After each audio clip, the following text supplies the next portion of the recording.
समय एक राज्य में राजा ने घोषणा की कि वहां राज्य के मंदिर में पूजा अर्चना के लिए अमुक दिन आएगा।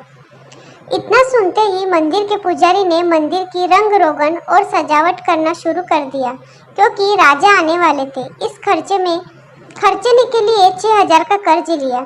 नियत तिथि पर राजा मंदिर में दर्शन पूजा अर्चना के लिए पहुंचे और पूजा अर्चना करने के बाद आरती की थाली में 4 आने दक्षिणा स्वरूप रखे और अपने महल में प्रस्थान कर गए। पुजारी की थाली में 4 आने देखकर पुजारी बड़ा नाराज हुआ। उसे लगा कि राजा जब मंदिर में आएंगे तो काफी दक्षिणा मिलेगी, पर 4 आने।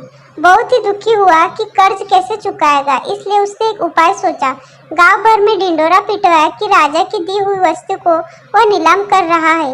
नीलामी पर उसने अपनी मुट्ठी में 4 आने रखे, पर मुट्ठी बंद रखी और किसी को दिखाई नहीं। लोग समझे कि राजा की दी हुई वस्तु अमूल्य होगी, इसलिए बोली 10,000 से शुरू हुई। 10,000 की बोली बढ़ते बढ़ते 50,000 तक पहुंची और पुजारी ने वो वस्तु फिर भी देने से इनकार कर दिया। यह बात राजा के कानों तक पहुंची। राजा ने अपने सैनिकों से पुजारी को बुलाया और पुजारी से निवेदन किया कि वह मेरी वस्तु नीलाम ना करे। मैं तुम्हें 50,000 की बजाय 1.25 लाख रुपए देता हूँ। और इस प्रकार राजा ने 1.25 लाख रुपए लेकर अपनी प्रजा के सामने अपनी इज्जत को बचाया। तब से यह कहावत बनी, बंद मुट्ठी 1.25 लाख की, खुल गई तो खाक की। यह मुहावरा आज भी प्रचलन है। ईश्वर ने सृष्टि की रचना करते समय 3 विशेष रचना की। 1, अनाज में कीड़े पैदा कर दिए, वरना लोग इसका सोने और चांदी की तरह संग्रह करते।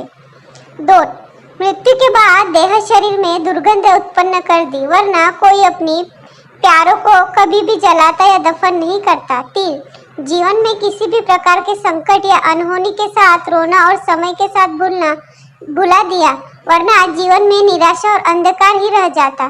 कभी भी आशा, प्रसन्नता या जीने की इच्छा नहीं होती। जीना सरल है, प्यार करना सरल है, हारना और जीतना भी सरल है, तो फिर कठिन क्या है? सरल होना बहुत कठिन है। धन्यवाद।